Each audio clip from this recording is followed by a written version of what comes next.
Hello hi friend गरीब घर रोषे को आपण स्वागत। आज मुझे बनैबी पालंग शाग और कुशिला शागर मिक्स घांट। तो देखो केमी बनैबी। जेजेमा कहला मो टाइप बना मुझे बनाई तो मुझे ही बनैबी। जेजेमा जमी कही प्रथम आम छात उपरक गली। छात उपरक जाए सीम से नटे सीम तोड़िली।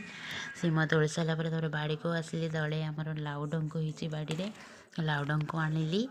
लाउ डंक आनी सारापर बाड़ी को गले। बाड़ी जाए गोटे कोबी आनिली। आम बाड़ी सब परिवा बेसी ही अल्प टिके बाड़ी जाए गोटे ओलू कोबी आनिली। आनी सारापर बाड़ी बैगण मो बाड़ी गोटे बैगण नहीं आसली।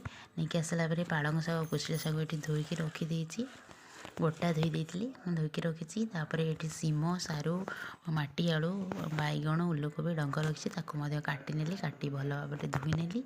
धोई नहीं सारापर प्रस्तुत है शाग को काटिदेली। एवं शाग काटी सारापर शाग काटी सारे चुलीटी आस लगेली। चुली लगेली चुली लगिगला हिसाब से कड़े अल्प टिके जस्ट सोर्ष तेल दे से परिवा जो काटिक रखी से परिवा गुड़ा पकईदेली। पकई लुण हलदी टिके डंगे देली भल भाव में डांगी होगला से लाउ डंक देदेली। दर सीझा से परिवाटा लाउ डंकटा बहुत कली शीघ्र सीझ से पचर पकईली। पकई जो शागटा काटिक रखी देदेली। सीझीगला मोर परिवा 5 मिनिट्रे सब सीझीगला। सीझीगला से कड़े तेल देदेली सोर्ष तेल से गोटा लंका पकईदेली।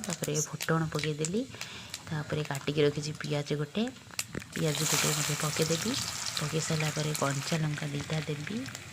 कंचा लंका रखी कंचा लंका 2टा देवी। कंचा लंका देते रसुण रखी 6-7 पांगुड़ा छेचिकी रसुण पकईदेली। से ब्राउन कलर होगा बास्ना